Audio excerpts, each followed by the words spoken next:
Bonjour à toutes et à tous, nous allons pouvoir commencer, il est 14 heures. Alors comme à chaque fois, bienvenue pour ce cycle de conférences proposé par la Trousse à Projets et ses partenaires dans le cadre du volet parentalité des territoires numériques éducatifs. C'est un cycle qui est destiné aux parents, aux enseignants, à tous les partenaires de la médiation et de l'animation numérique. Donc je rappelle, pour celles et ceux qui découvrent ce cycle, qu'il est composé de 10 conférences, un mercredi par mois, pour démêler 10 idées reçues sur le numérique. Et aujourd'hui, nous entamons notre sixième conférence. Le cycle court jusqu'à avril 2023. Voilà, vous êtes toujours aussi nombreuses et nombreux à vous inscrire et à suivre nos conférences. Donc, ça montre bien toujours l'intérêt que suscitent les problématiques nombreuses qui sont liées au numérique et à l'éducation. Merci encore de nous suivre en direct aujourd'hui. Donc, on est là jusqu'à 14h45, comme d'habitude. On est en 2 temps, donc un temps, d'échange entre Anne et moi-même, jusqu'à 14h30 et ensuite on pourra passer à vos questions. Donc pour cela, vous avez la possibilité de nous poser, d'utiliser donc, l'onglet, questions et réponses, de l'outil qu'on utilise et donc partager, poser des questions, partager aussi des remarques et des retours d'expérience, via cet outil. On en sélectionnera quelques-unes, on en lira aussi quelques-unes, donc de vos remarques si c'est possible, dans le webinaire et si c'est utile. Après on a un temps, contraint évidemment, donc on fait le maximum, mais on tient à ce temps, voilà, un peu interactif avec vous sur, un tiers du temps donc de notre conférence. Voilà, et aujourd'hui donc, nous nous intéressons à une question essentielle, peut-être encore plus essentielle en cette période qu'on peut qualifier de période globale de désinformation, d'infobésité, de saturation informationnelle, mais aussi, d'anxiété en général, période d'anxiété. On parlait récemment, des questions de pénurie, d'énergie. Donc voilà, je pense qu'on peut parler de période d'anxiété, mais aussi de crise globale de confiance envers les médias et pas que. Donc, il y a aussi ce contexte dans lequel on s'inscrit et auquel notre experte pourra répondre. Et donc notre question aujourd'hui, notre idée reçue, c'est: vrai ou faux, les élèves ne s'informent plus ou pire, ils s'informent mal? Voilà, point d'exclamation. Donc pour répondre à cette question et démystifier évidemment, très largement cette idée reçue, nous avons le plaisir d'accueillir Anne Cordier, professeure des universités en sciences de l'information et de la communication et co-responsable du master CIDOC MEF Documentation. Mais aussi autrice d'un livre remarqué, Grandir connecté, les adolescents et la recherche d'informations chez CF Éditions. Voilà, je pense que je suis un peu complet, mais Anne, vous n'hésiterez pas à dire si j'ai oublié des éléments importants. Donc bonjour Anne, merci beaucoup d'avoir accepté notre invitation. Et peut-être, pour se lancer Bonjour. directement, et avant de rentrer donc dans la petite liste de mes questions, si vous voulez, ajouter des éléments de présentation à ceux que j'ai évoqués, et peut-être présenter vos travaux en lien avec notre idée reçue. D'accord. Oui, alors, sans spoiler, d'abord merci, pour l'invitation. Ensuite, bonjour à toutes et à tous et un bonjour particulier à un certain nombre de personnes dans la liste de participants qui font partie de la grande communauté des personnes qui s'intéressent à ces questions, d'éducation avec lesquelles j'ai l'habitude d'échanger aussi via les réseaux. C'est intéressant de voir certains noms comme ça. Ça fait toujours plaisir. Alors, pour compléter la présentation, je dirais que et c'est terrible parce que je suis, sans spoiler, obligée de dire que ça fait maintenant presque 20 ans, que je m'intéresse à ces questions-là. D'abord en tant que moi-même professeure du secondaire et puis ensuite là, donc des travaux de recherche menés, sur le terrain, auprès d'adolescents et d'enfants d'ailleurs et de leur cercle de sociabilité et de socialisation, c'est-à-dire la famille, les loisirs, les activités de loisirs, les activités militantes par exemple, les groupes d'amis aussi et puis, des enquêtes qui prennent en compte, le contexte scolaire aussi fortement avec des travaux dans les classes auprès d'enseignants aussi, toujours avec l'idée, d'une approche qu'on appelle compréhensive. C'est-à-dire qu'il ne s'agit pas de dire ce que les acteurs devraient faire selon une norme, d'ailleurs, toujours sujette forcément à caution, mais de plutôt s'intéresser à quel sens eux-mêmes donnent à leur activité, aux choix, qu'ils font ou pas, en conscience ou pas. Et donc avec à chaque fois, des méthodes, alors que souvent on dit qualitatif parce qu'il y a beaucoup d'entretiens, beaucoup d'immersion vraiment auprès des acteurs et des études parfois très longues d'ailleurs, mais aussi des éléments quantitatifs, donc avec des méthodes plus connues de type questionnaire, mais je pense qu'on y reviendra par rapport au sujet. D'accord. Et ben avec plaisir. Donc, merci beaucoup Anne pour ce complément de présentation. Voilà, donc notre idée reçue du jour, elle va interroger la manière, plus précisément donc dans les pratiques, en général des jeunes par rapport aux équipements et à la culture numérique. On va s'intéresser particulièrement aujourd'hui à la manière dont ils s'informent. Hem, dans la plupart des discours qu'on entend qui circulent, on entend, de toute façon, c'est un peu ce qui rythme notre cycle, de conférences, c'est des craintes, hein, globalement. Donc, là, ici, en lien avec ce sujet, on entend des craintes. Alors des craintes, fondées, infondées, on va voir, mais en tout cas nombreuses sur la perméabilité supposée des jeunes aux fausses informations ou alors au complotisme, donc surcroît aussi de doutes parfois qui amènent, limite à interroger un ordre établi, des la véracité de ce que peuvent se faire circuler des grands médias et cetera. Donc, on a vraiment tous les pans. La capacité aussi à tomber sur des contenus inappropriés. Voilà, qu'en est-il finalement par rapport à ce que vous observez? Comment s'informent réellement les jeunes aujourd'hui et comment, que font-ils de cette jungle informationnelle qui finalement, nous met aussi parfois enfin totalement en difficulté, nous les «adultes» entre guillemets? On a vraiment que 40 minutes là, en fait? Ça Bah, on va va être essayer, c'est le On va essayer. c'est le Alors, c'est le défi. non, en fait, je fais exprès, hein, de commencer comme ça parce que c'est un sujet qui est très, très vaste, évidemment, on en est d'accord. Et en fait, moi, j'ai envie avant tout de démarrer par, mais c'est quoi s'informer, en fait? Mmh. Parce que quand toutes les idées reçues ou les affirmations que vous avez dites, c'est des choses qu'effectivement on entend beaucoup aujourd'hui, hein, ils ne s'informent pas, ils ne s'informent plus, ils s'informent mal, ils se désinforment. On les désinforme, une espèce de puissance maléfique qui agirait comme ça, voilà, extérieure à nous-mêmes adultes, bien sûr. Nous ne sommes jamais responsables de la désinformation des jeunes. Et en fait, ça pose vraiment d'abord la question de c'est quoi s'informer. Et quand on interroge déjà les adolescents et quand on regarde leurs pratiques d'information, on voit qu'en fait, il y a la question des pratiques d'information sur l'actualité politique, culturelle, sportive, nationale, internationale. Je fais exprès de faire les différentes échelles. Et puis les pratiques d'information dites documentaires, plutôt sur les loisirs ou l'exposé qu'on doit faire en classe sur les pyramides. Ou les informations de service. Je cherche un stage en alternance. Tout ça, c'est des pratiques d'information, en fait. Donc aujourd'hui, quand on dit « il ne s'informe pas, il s'informe mal », il faudrait qu'on précise à quel type d'information on fait allusion. Première chose.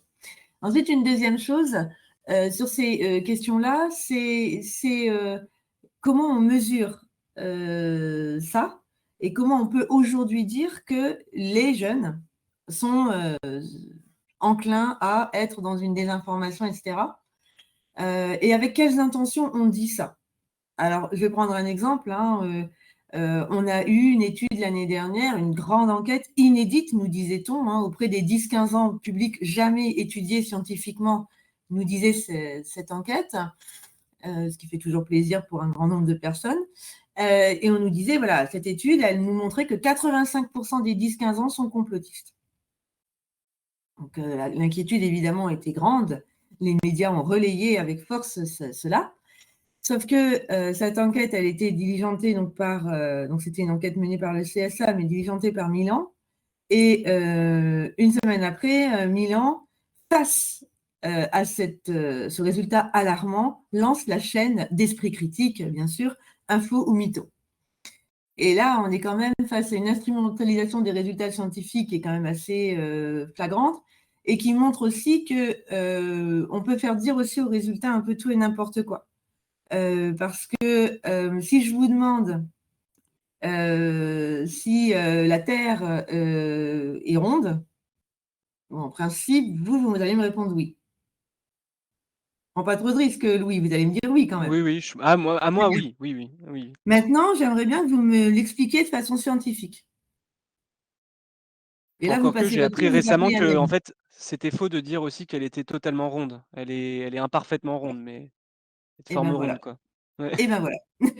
Et donc, du coup, ben, cher monsieur, je vous apprends que dans l'enquête, vu comment elle était formulée, mais vous auriez répondu pas tout à fait d'accord. Et pas certain, puisqu'il fallait être capable de prouver que. Et vous n'avez pas c'est pas un reproche, moi non plus, les compétences ou les connaissances. Donc, vous voyez, il faut faire attention à ce type de démonstration. Ce qu'on voit, en fait, c'est une vraie préoccupation des jeunes autour, et des adolescents qu'on interroge, et des enfants d'ailleurs, dès le plus jeune âge, autour de la fiabilité de l'information, de Mmh. comment j'attribue la confiance, et c'est quoi les critères d'attribution de la confiance envers une information. Et c'est une question extrêmement complexe, on le sait, dans le milieu, que ce soit le milieu scientifique ou le milieu éducatif. La question de comment on fait confiance à quelque chose, voilà, elle se pose tout le temps. Et du coup, considérer qu'un adolescent qui doute est un adolescent qui est potentiellement complotiste, c'est quand même faire un raccourci assez dangereux, me semble-t-il, en dehors du fait qu'il est méprisant parce qu'il considère qu'il est stupide, très clairement. Mais c'est aussi faire un raccourci qui est dangereux même sur le plan éducatif. Je ne sais pas si OK. j'ai répondu assez à la Si, question. si, ça répond à une partie de la question donc ça répond un peu à donc il y a plusieurs éléments. Donc il y a la question de finalement quand on demande, si les jeunes, comment s'informent les jeunes, il y a la question de qu'est-ce qu'on en fait rentrer là-dedans? Comment on mesure la manière dont on est-ce qu'on arrive à avoir des bonnes mesures? C'est peut-être ça la question. Est-ce qu'on a quand même des pour terminer sur, cette première question, des éléments pour le coup, enfin plus sérieux on va dire, heu, qui permettent un peu de comprendre, de cartographier, certains éléments de pratique informationnelle des jeunes, même si, ça on a totalement la possibilité aussi de disséquer par âge, parce que quand on dit les jeunes évidemment on sait bien, on le dit souvent sur ce cycle, ça fait partie des choses qui sont des répétitions, mais c'est bien de dire que quand on dit les jeunes, en fait, ça ne veut rien dire et donc voilà. Est-ce qu'on a quand même quelques petites études qui nous permettent de comprendre un peu comment ils s'informent aujourd'hui? Quelles sont, des pratiques qui sont mises au jour? Je sais par exemple, que, une grande partie d'entre eux s'informent majoritairement par l'infomédiation des réseaux sociaux. Ce qui est vrai aussi des adultes d'ailleurs, mais en tout cas, c'est observé chez les jeunes. Voilà, est-ce qu'il y a d'autres éléments comme ça, qu'on peut noter, qui sont intéressants, même et parce que là, on s'adresse à des éducateurs. Donc, qu'il est utile d'avoir en tête pour des éducateurs pour se dire: «Voilà, maintenant comment moi je me positionne pour, accompagner, mes élèves, des jeunes que j'accueille à mon centre» et cetera. Est-ce qu'on a quand même quelques petits éléments? Ouais, alors oui, pardon, on a des éléments. Alors, on a des éléments notamment autour. Alors, je reprends mon histoire d'information d'actualité et d'information documentaire. Et c'est vraiment essentiel, en fait, ça, de l'avoir en tête quand on est un éducateur. Et on le sait tous, hein, la question du langage partagé, du territoire langagier commun, quoi. Il faut savoir de quoi on parle déjà pour pouvoir ensuite, ensemble, construire une pensée. Et du coup, c'est déjà important quand on parle de est-ce que vous informez, comment vous informez, de quel type d'information on parle, dans quel contexte on parle aussi. Parce que ce qu'on voit, c'est des distinctions entre les types d'informations, l'information d'actualité et l'information dite documentaire. On voit notamment que l'information documentaire, c'est une information, entre guillemets, de plaisir. C'est une information d'appétence vers laquelle, du coup, les jeunes publics vont beaucoup dès le plus jeune âge. Hein. Et là, on a un projet de recherche en ce moment, et il y a des membres du projet d'ailleurs qui sont là, je vois, les participants qui travaillent sur les cultures numériques des enfants, cycle 2, cycle 3, un projet qui est piloté avec la DNE, enfin financé par la DNE et piloté avec André Tricot et moi-même. Et en fait, on voit très bien que dès le plus jeune âge, on a des pratiques d'information des enfants en termes documentaires. C'est-à-dire qu'on s'informe sur les stars, on s'informe sur des loisirs, on s'informe sur le football, etc., etc. Et ça, c'est des vraies pratiques d'information qu'il faut prendre en compte parce qu'elles existent et parce que, bien sûr, elles font partie de l'enrichissement de l'enfant tout de suite. Les pratiques d'information d'actualité, et c'est logique, elles arrivent plus tard dans la forme d'appétence que l'enfant ou que l'adolescent peut avoir, parce qu'au début, quand on se construit aussi, on se construit avec une information dite de proximité, qui est aussi une information affective et qui fait du bien. L'information d'actualité étant pas souvent une information qui fait du bien, enfin, particulièrement depuis quelques temps, et voilà. Et du coup, c'est à l'adolescence particulièrement que les pratiques d'info d'actualité, on va les voir. Mais là encore, on va voir des distinctions fortes, c'est-à-dire que quand un jeune, on lui demande s'il s'informe sur l'actualité, il va répondre la plupart du temps non.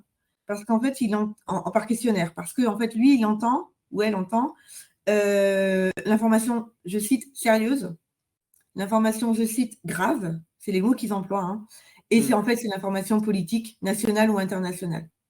Et en réalité, ils s'informent sur l'actualité, mais ils s'informent sur l'actualité locale, ils s'informent sur l'actualité du dernier disque d'un chanteur qu'ils apprécient, etc. C'est de l'actualité, en fait. Sauf que c'est nous, adultes, qui plaquons une représentation extrêmement restrictive de ce que c'est que l'info d'actualité.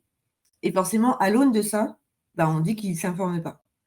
Mmh. Voilà. Alors après, il y a aussi la question dans les critères, la question qui était posée aussi, Donc ça, j'ai quand même répondu un peu sur l'âge. Il y a la question aussi du milieu social, qui est une espèce Alors ça, de... j'allais la poser un petit peu après. Donc je réponds Donc pas. Je me suis dit, en on fait, peut en le disant, je me suis dit, mince, ouais, on va je ne l'aborder dirai parce que ça, rien. c'est un en plus, j'ai repris des études que j'avais lues là-dessus sur lesquelles je vous ferais bien réagir parce que je trouvais que c'était assez intéressant. Mais peut-être par contre, pour compléter un petit peu ce que vous avez commencé à évoquer, donc évidemment sur un temps très court encore une fois, mais c'est qu'effectivement, c'est intéressant d'ouvrir un petit peu le champ de ce qu'on appelle une pratique informationnelle, parce qu'on peut avoir tendance à l'avoir, surtout nous les éducateurs, qui peut-être même, enfin, qui certainement nous-mêmes ne sommes pas sociologiquement représentatifs. Donc on a une vision de l'information qui est clairement très spéciale, hein, voilà.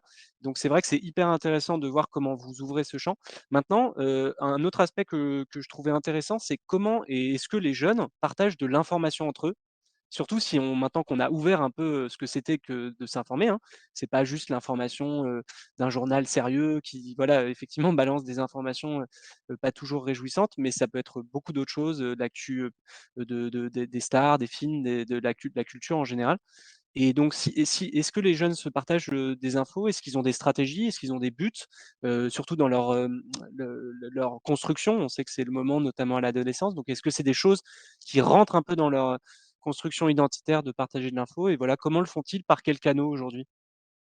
Oui. Alors en fait, les pratiques informationnelles de base, hein, c'est des pratiques sociales. C'est-à-dire que en fait, on s'informe pour partager en réalité, avec les autres, pour s'intégrer à un monde social ou plusieurs mondes d'ailleurs, pour être en phase avec les autres. Et donc, eux, vraiment, tous les moyens sont bons en fait, pour, partager autour de l'information. Alors c'est vrai qu'on a une espèce «d'obsession» entre guillemets, de l'infomédiation par les réseaux sociaux numériques, mais ça ne passe pas uniquement par les réseaux sociaux, numériques. Il y a beaucoup de partage aussi dans les espaces de sociabilité du quotidien. Donc ça, c'est, la cour de l'établissement scolaire, les espaces de loisirs, la rue, enfin voilà, les associations qu'il fréquentait et cetera. Et ça, c'est important de le rappeler aussi, pour sortir de la focale, réseaux sociaux aussi. Mmh. Il y a beaucoup de partages et qui vont s'opérer différemment. Ce qui est intéressant, en fait, moi, ce que je trouve intéressant, c'est qu'ils sont beaucoup à essayer ensemble de comprendre l'information à laquelle ils sont confrontés. Ils expliquent aussi d'ailleurs la difficulté à se tenir à l'écart, parce que parfois ils ont besoin émotionnellement de se tenir à l'écart de l'information. Je pense notamment lors du début de la guerre en Ukraine, des collégiens et des collégiennes qui m'expliquaient qu'en fait, c'était très anxiogène. Donc, ils voulaient se tenir à l'écart, mais qu'ils ne pouvaient pas tant que ça, parce que comme le lendemain matin, on en parle au collège, entre eux, eh ben, il fallait en fait être au courant de ce qui était passé sur les réseaux en termes de vidéos, de messages sur le sujet, notamment via les médias 100% vidéo qu'ils utilisent beaucoup. Et donc ça, c'est important aussi à avoir en tête parce que ils vont créer des groupes où entre eux, ils vont discuter. Et il y a même parfois des discussions sur les réseaux sociaux, c'est-à-dire qu'ils décrochent en fait d'un fil d'actu, ils basculent sur une messagerie privée entre eux pour se soumettre entre eux une information en disant voilà, est-ce qu'on fait confiance, est-ce qu'on ne fait pas confiance, c'est vrai, c'est pas vrai. Et ça, moi, j'ai commencé à l'observer pendant le Covid. Ils commençaient à discuter comme ça. Et là, il y en a plusieurs qui évoquent encore ce genre de choses en disant bah ouais, des fois, on ne sait pas trop. Et alors, on peut peut-être trouver ça bizarre qu'ils ne fassent pas appel aux adultes. Il faudrait peut-être demander aux adultes pourquoi. Mmh. Au lieu d'accuser le jeune de ne pas aller voir l'adulte, peut-être se demander pourquoi il n'ose pas venir nous voir pour nous dire bah, en fait, j'ai vu telle vidéo et je me pose des questions sur sa véracité. Et en fait, entre eux, du coup, ils créent les espaces pour bah, essayer d'attribuer ou pas, du coup, confiance dans l'information qu'ils ont vue. Donc, on est D'accord, vraiment sur du partage autour de l'info. d'accord. Merci beaucoup. Alors, on va pouvoir maintenant passer à cette question hyper importante parce que voilà, je vois, ça y est, je commence à voir l'heure passer là. Donc, parlons tout de suite de cette question des critères sociologiques, donc comme l'âge, le genre, le milieu social, d'autres caractéristiques. Comment ces critères jouent sur les stratégies informationnelles des jeunes? Alors, j'emploie le mot stratégie, d'ailleurs, c'est peut-être pas le bon. Est-ce que c'est très marqué? Et c'est vrai qu'en en préparant cet échange, j'ai repensé à un article de Réseau que j'avais lu, qui s'appelait, «Désinformation, non-information et surinformation». Là, pour le coup, c'était pour des étudiants, sur des étudiants, donc je le précise, hein. Donc les étudiants restent qualifiés de jeunes, puisque je crois que les jeunes, c'est 3-25, enfin, et encore les définitions, enfin, personne n'est d'accord, mais prenons ça. Et donc là, on parlait d'étudiants et clairement, il notait un très net écart, enfin une très nette différence informationnelle, entre des jeunes, qui étaient dans des formations dites élitistes, hein, Sciences Po, universités, élitistes, et à l'inverse des jeunes, qui étaient dans des formations plus populaires.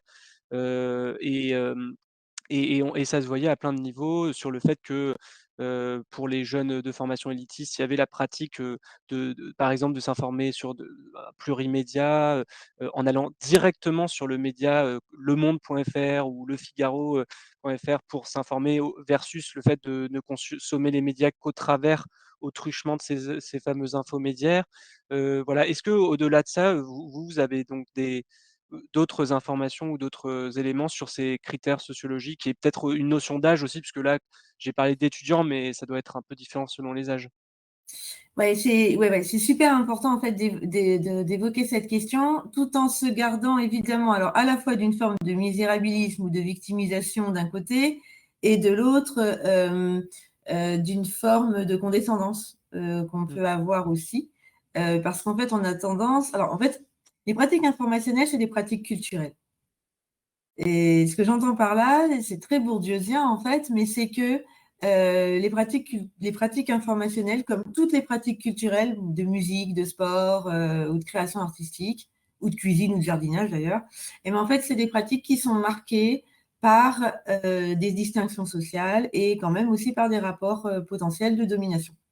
En clair, concrètement, ça veut dire qu'on voit bien que chez alors là, chez les enfants et les adolescents, on voit très tôt se construire une distinction sociale dans le rapport aux pratiques d'information.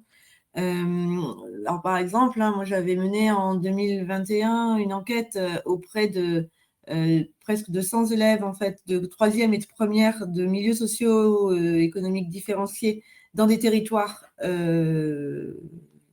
différenciés aussi.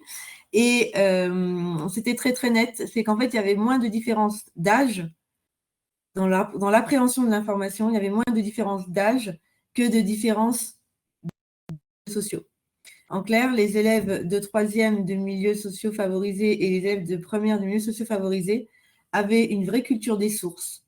Et ça ne veut pas dire que les autres n'ont pas de culture, mais ils n'ont pas une culture des sources. C'est-à-dire qu'ils savent identifier, même s'ils ne l'utilisent pas, les élèves de troisième, ils parlaient du Monde, ils parlaient de France Info, ils parlaient du Petit Libé, ils parlaient de choses, de ressources informationnelles et de médias clairement identifiés et cartographiés en réalité.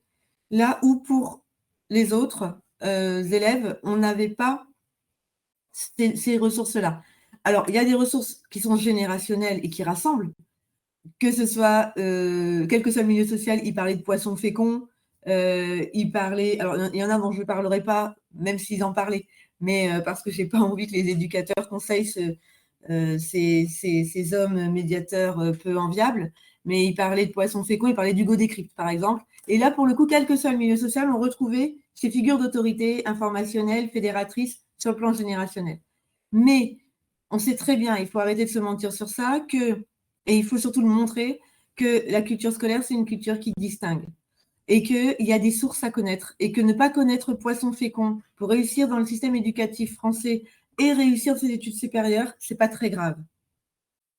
Ne pas connaître les clés de l'actu, ne pas connaître le monde, c'est problématique. Alors, on peut en faire tous les commentaires qu'on veut, mais voilà, ça, c'est une réalité. Et on est vraiment face à une culture de l'information qui est une culture de la distinction. Et là, on le voit très, très nettement. Et alors, moi, je l'ai travaillé de façon peut-être un peu différente aussi. Alors, je ne sais pas si c'est l'étude de Julien Boyadjian à laquelle vous faites allusion sur la différence entre les étudiants de Sciences Po et les autres, parce que Julien a travaillé ces questions-là sur un public étudiant. Mais en fait, moi, je l'ai travaillé un peu différemment avec 12 C'est cœurs, noté. on va dire, parce que je ne sais pas dire jeunes, mais ils vont plus être jeunes là, de toute façon, du coup, vu la définition donnée, mais que je suis en fait depuis 2012, et ils sont nés en 1995. D'accord? Et donc, je les suis depuis leur entrée en seconde. Alors, évidemment, ils ne sont pas pleins, hein, je veux dire, du qualitatif long comme ça fait 10 ans que je les suis, je ne peux pas en suivre 25 000. Mais par contre, ils appartiennent tous au même milieu social. Et là, en fait, ce qui est intéressant, c'est que j'ai vraiment vu lors de leur arrivée dans les études supérieures une vraie distinction se mettre en place, avec d'ailleurs des vrais paradoxes, c'est-à-dire que ceux qui arrivent à l'université, par exemple, ils n'ont pas été accompagnés dans la connaissance des sources informationnelles. C'est-à-dire qu'ils disaient, ils racontaient combien en L1, et voire parfois lors de la deuxième L1, ils avaient dû essayer de comprendre qu'est-ce qu'il fallait savoir, comment il fallait faire, qu'est-ce qui était important à connaître à la fac.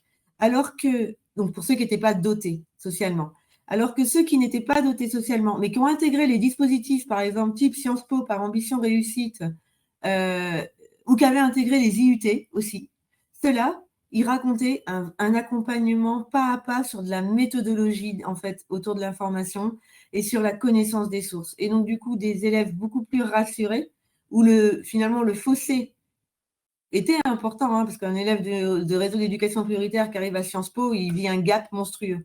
Mais accompagné beaucoup plus, finalement, que dans un milieu type le milieu universitaire, où il y a quelque chose d'assez tacite autour de ça. Donc, c'est pour ça que c'est vraiment important d'insister sur ça. Donc accompagné là, accompagné Tout par de qui? suite, À Sciences Po? à Sciences Po. Oui, À OK. Sciences Po, il y avait un accompagnement. En DUT, Mmh, il y en avait. Et à l'université, là, il y a une d'accord. espèce de vide, en fait. Mmh, Et ça, il faut vraiment insister sur ça. C'est-à-dire que dès le plus jeune âge, il est essentiel qu'on cartographie de façon claire, en fait, les ressources informationnelles, qu'on montre, en fait, qu'on donne une culture des sources très vite, très tôt, et qui soit vraiment travaillée tout au long du cursus pour que on puisse au maximum limiter les effets d'inégalité sociale, parce ils sont très forts. mmh, Après, il y a juste une dernière chose sur les oui. critères, et ça, c'est Mmh, presque pour faire sourire, si tant est que ce soit drôle.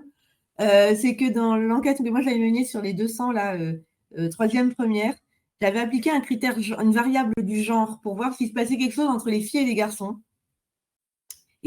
Alors c'est pas drôle, mais ça m'avait fait sourire au final. C'est que quand on demande en fait s'ils ont peur de prendre une information fausse pour une vraie, majoritairement les garçons n'ont pas peur et les filles. Même sur le plan de l'information, donc c'est vraiment pour dire que c'est des pratiques culturelles. Même sur le plan de l'information, il y a un effet plafond de verre. Les filles sont persuadées qu'elles ont plus de risques de tomber sur de prendre une information fausse pour une vraie.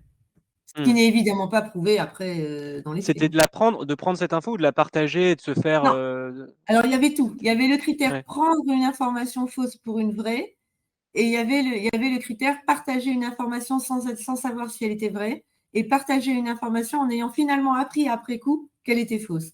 Et vraiment, le sentiment de savoir faire face à l'information, même là, il y a une espèce de sentiment de confiance et d'auto-efficacité, Mmh. comme on dit chez les garçons, qu'on ne retrouve pas chez les filles. Et alors c'est pas drôle, mais c'est intéressant et ça montre à quel point c'est des pratiques culturelles. Bah, pareil, c'est une constante qu'on essaye d'avoir dans chaque, conférence de poser la question du social et la question spécifiquement du genre. On aura une conférence dédiée à ce sujet, le 8 mars, puisque c'est la journée de la femme, donc le 8 mars 2023. Mais oui, ça mériterait, enfin, ça mériterait 45 minutes. Je vois que le temps file. Il y a quelques questions, mais il y en a pas encore, énormément, donc ça veut dire que Anne, vous devez être très claire. Donc n'hésitez pas à nous partager quelques questions ou remarques pour que je les garde et moi je vais en poser une dernière Inspirante. puisque pardon? Peut-être que c'est pas inspirant, c'est peut-être ça le problème. Si, bah, je pense que si, sinon les gens seraient partis. C'est Ah, c'est c'est vrai, c'est un donc autre c'est pas un critère. critère. C'est vrai. Non, non, non, je pense que c'est plutôt que c'est clair ou alors les gens osent pas donc voilà, je refais une petite invitation mais en attendant moi, finalement le ça j'ai une transition, que je trouvais toute trouvée dans ce que vous disiez sur, donc bah, déjà l'évocation de cette, culture scolaire. C'est vrai que c'est important de rappeler que les pratiques informationnelles, surtout la partie, actualité, considérée comme, acceptable, la partie, pratique de documentation, donc c'était bien hyper intéressant que vous le distinguiez. Tout ça, ça rentre dans les pratiques plutôt scolaires, donc clairement là, on rentre dans quelque chose de d'inégal. Il y a la culture de la distinction, ça c'est hyper intéressant, la culture des sources. Ça m'amène à la question du rôle de l'éducation aux médias et à l'information, forcément, qui est, pour le coup là un sujet scolaire, donc un sujet de l'éducation nationale.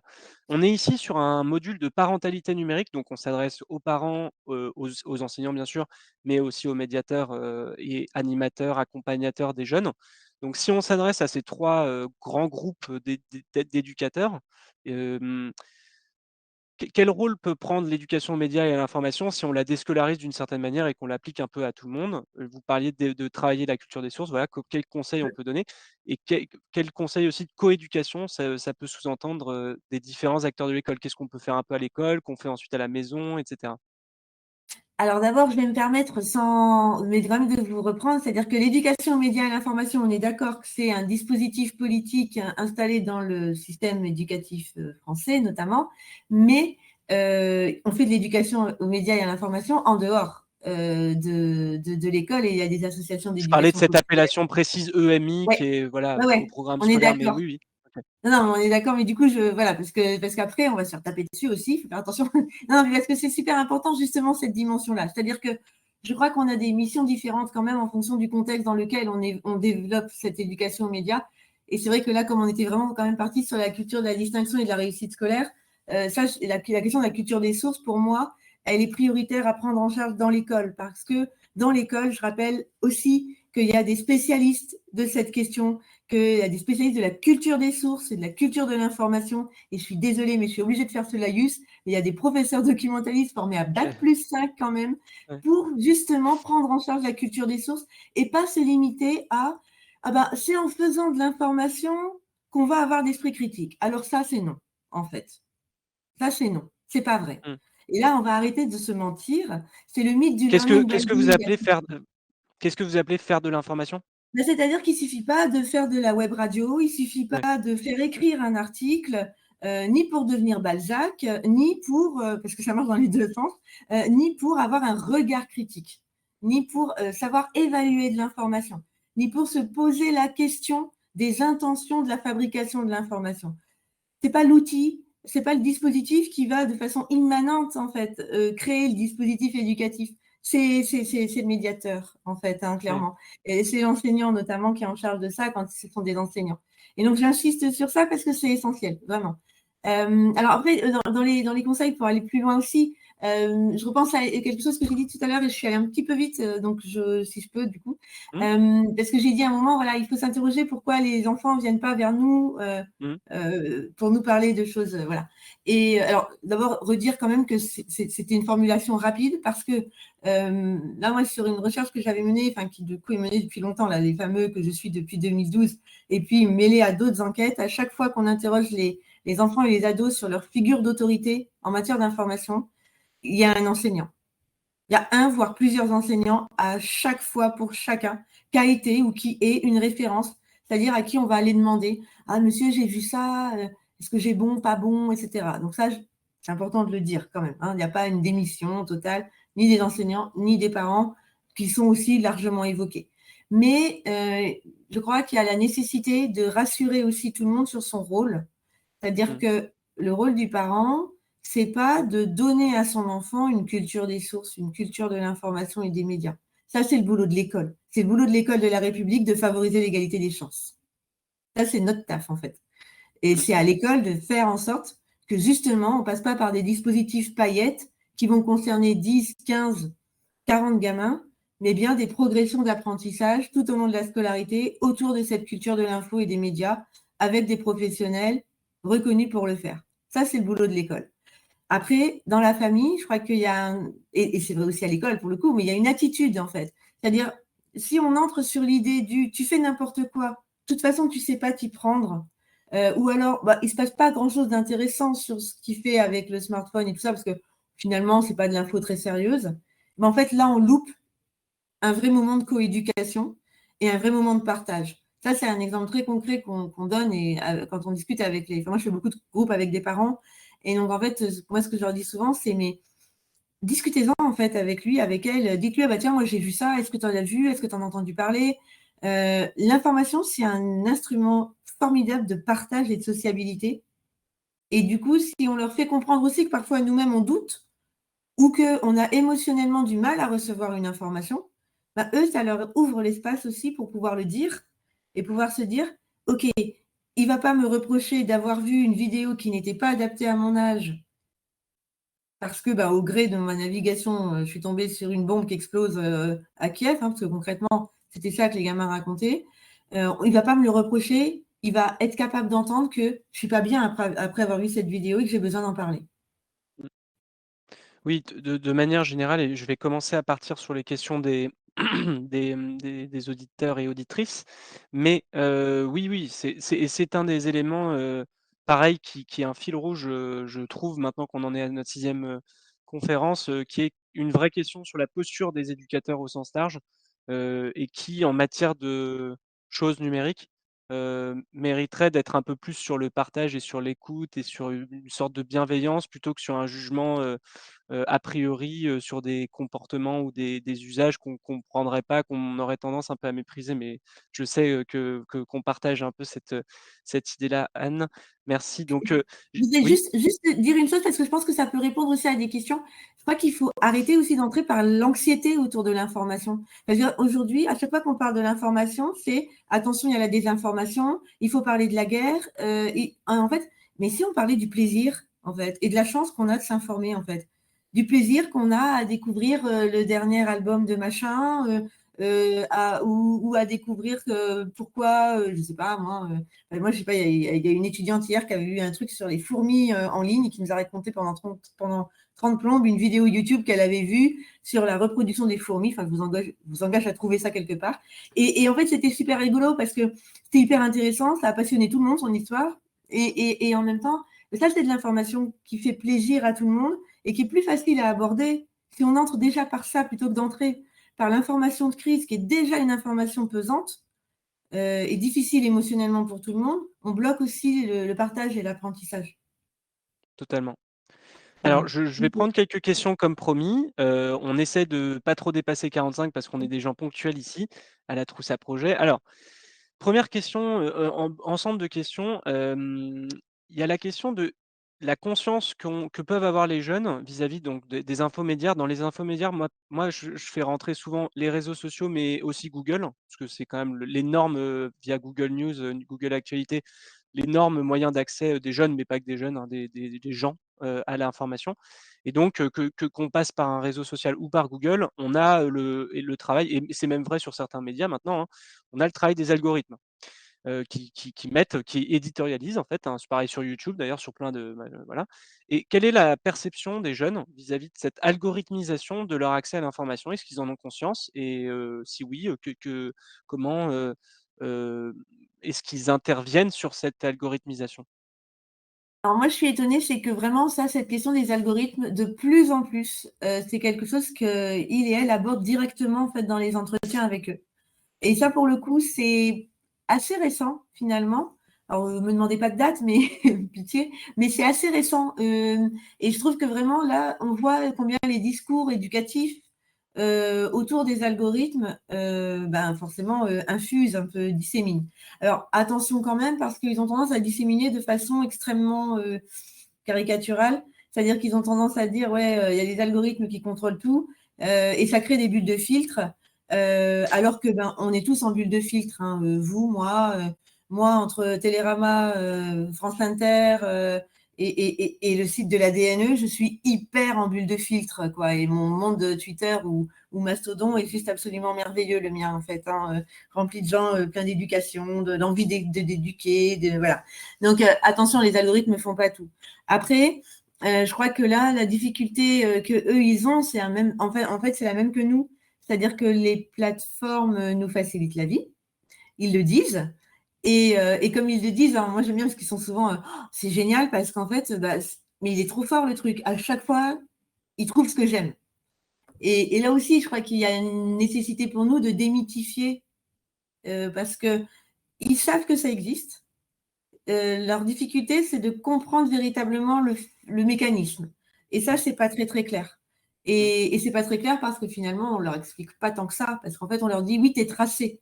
Mais en fait, c'est pas uniquement la question de la trace, c'est aussi la question de la projection du public qui est faite, pardon, à travers la recommandation algorithmique. Et ça, c'est à nous de leur expliquer. Pour le coup, là, il y a une vraie charge éducative scolaire qui est Ouais. d'ailleurs dans les programmes, hein, Oui, oui. prévus dès le primaire d'ailleurs.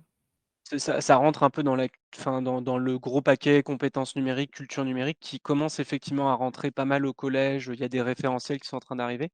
Mmh Je mh. précise au cas où, on a des parents des d'autres partenaires de l'école que la DNE, c'est la Direction du numérique pour l'éducation, donc une partie du ministère, hein, pour qu'on soit clair. Alors j'ai une autre question, donc vous dites qu'il faut développer la culture des sources au plus tôt. En tant qu'éducatrice aux médias et à l'information hors milieu scolaire, en éducation populaire, je me pose une question. Comment développer à différents âges une culture de sources variée et de qualité, entre guillemets, sans se laisser trop influencer par notre propre vision de l'information, notre propre culture de source, puisque chacun a la sienne? Et bah, ça, c'est une excellente question. Oui, alors alors C'est pour par ça que culture je la des pose parce que ouais, ouais, ouais. En fait, par culture des sources, il faut bien entendre le fait de porter un regard averti, en fait, sur les sources. C'est-à-dire être capable de les identifier. Brut est une source, en fait, et une source aussi digne, je suis désolée de le dire comme ça, hein, mais aussi digne que Le Monde ou que Astrapi. Voilà, pour différencier les sources. Mais par contre, c'est important de savoir, bah, voilà, brut, comment ça fonctionne, c'est quoi les intentions, c'est quoi la politique éditoriale. Et en fait, c'est ça une culture des sources.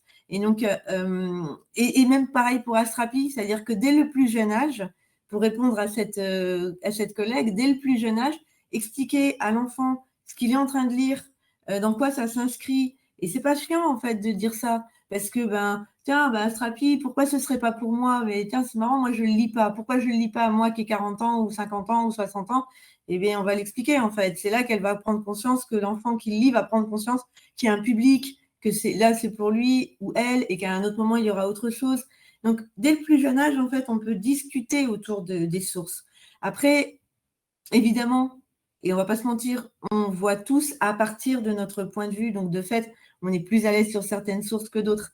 Mais on sait aussi qu'il y a des sources de référence pour la réussite académique. Je ne dis pas que ce sont des sources meilleures que les autres, attention, hein, je ne dis absolument pas ça.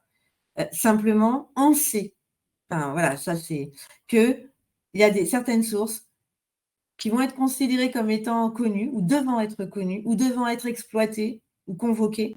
Et celles-là, il va falloir à un moment dans la scolarité les appréhender. Ça, c'est vraiment plutôt au niveau du secondaire, voire du lycée en général d'ailleurs, que ça se met en place, ce genre de Anne, choses. par rapport à ça, parce que ça fait écho à 2 questions que je vais poser du coup et je pense qu'on terminera sur ça.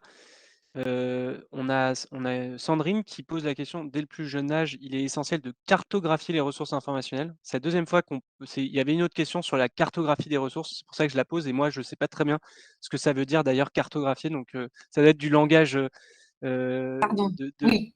non, mais ça doit être du jargon que moi je connais pas pour le coup. Cartographier les Eh ben, ressources informationnelles pour les travailler tout au long du cursus et la question que Sandrine pose, c'est: «Quel accompagnement pourrait être envisagé pour travailler ce sujet sur tous les temps de l'enfant, donc aussi hors temps scolaire? Quel langage commun possible?» Et une autre question, c'était: «Existe-t-il déjà des cartographies de sources informationnelles?» Donc ça fait un peu écho à ce que vous disiez effectivement, voilà, voilà, et que co est-ce qu'il en existe des cartographies et sinon, oui. comment on le fait cette cartographie?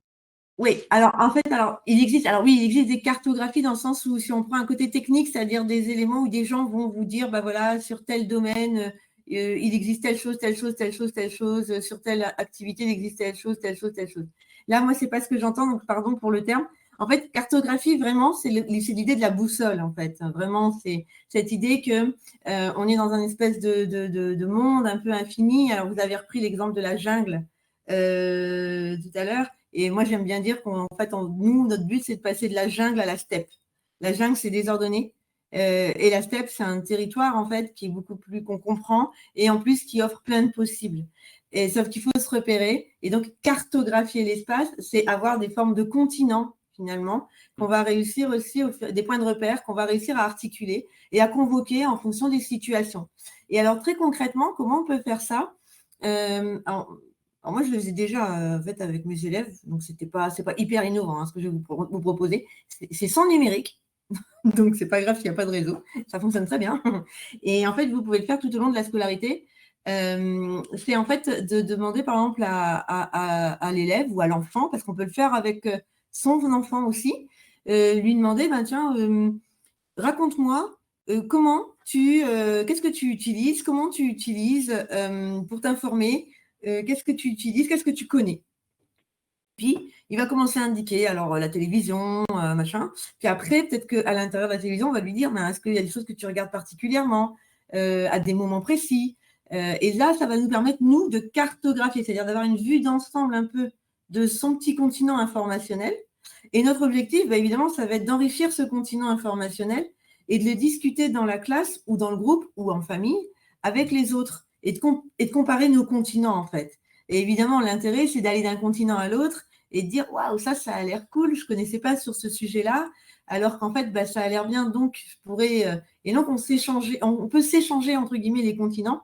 Et l'avantage de l'information, c'est que c'est gratuit en réalité. C'est-à-dire que moi, en vous disant, «Est-ce que tu connais cette chaîne YouTube-là?» je ne m'appauvris pas en vous le donnant. Je vous enrichis. Le fait de vous l'avoir donné m'enrichit moi parce que je suis fière. Je me dis: «Bah tiens, en fait, j'ai quand même pas mal de culture de l'info puisqu'elle sert à quelqu'un d'autre», et du coup, on s'inter-enrichit et c'est un don qui est entièrement gratuit et qui n'est que valorisant. Donc c'est ça l'idée de la cartographie, en fait. D'accord. Eh bien, merci beaucoup Anne, Cordier. On va s'arrêter là puisqu'on dépasse un tout petit peu. Donc merci beaucoup d'avoir participé à cette 6e conférence, et d'avoir démêlé avec nous donc cette idée reçue, hein, qui, je pense, constitue un nœud et un sujet important pour, la coéducation numérique. Merci à toutes les participantes et participants de nous avoir suivis en direct. On était, un peu plus de 200 donc, et jusqu'au bout, donc ça montre que le format, en tout cas le temps qu'on se donne, semble être, le bon. Merci beaucoup pour vos questions. Désolé de ne pas avoir pu toutes les prendre, elles étaient toutes intéressantes, mais voilà, on est effectivement sur un format contraint. Cette, conférence, elle a été enregistrée, donc elle sera retransmise prochainement sur le compte YouTube et le site internet, de la Trousse à Projets, qui est d'ores et déjà en ligne. Comme chaque conférence, n'oubliez pas que cette vidéo est accompagnée d'une fiche outil. Cette fiche, elle a pour but d'avoir un peu accès à une retranscription un petit peu, résumée de ce qui aura été dit pendant cette, conférence, mais aussi, d'une proposition de petits ateliers à faire avec d'autres parents, avec, d'autres enseignants, avec des enseignants et des parents, et donc, permettre, d'être un support pour, d'autres discussions sur ces idées reçues du numérique, puisqu'à la fin, on aura 10 idées reçues et donc 10 possibilités d'ateliers, et de temps d'échange pour vous qui nous avez écoutés.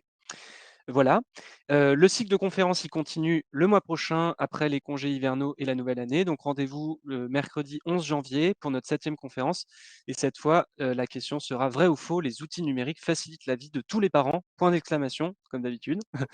Nous aurons la chance d'être accompagnés par je vais y arriver, Pascal Plantard, professeur des universités en sciences de l'éducation à Rennes 2 et co-directeur d'un groupement d'intérêt scientifique, Marsouin. Voilà, encore merci à toutes et à tous. Merci beaucoup Anne et excellente fin de journée. Au revoir. Merci, au revoir à tous.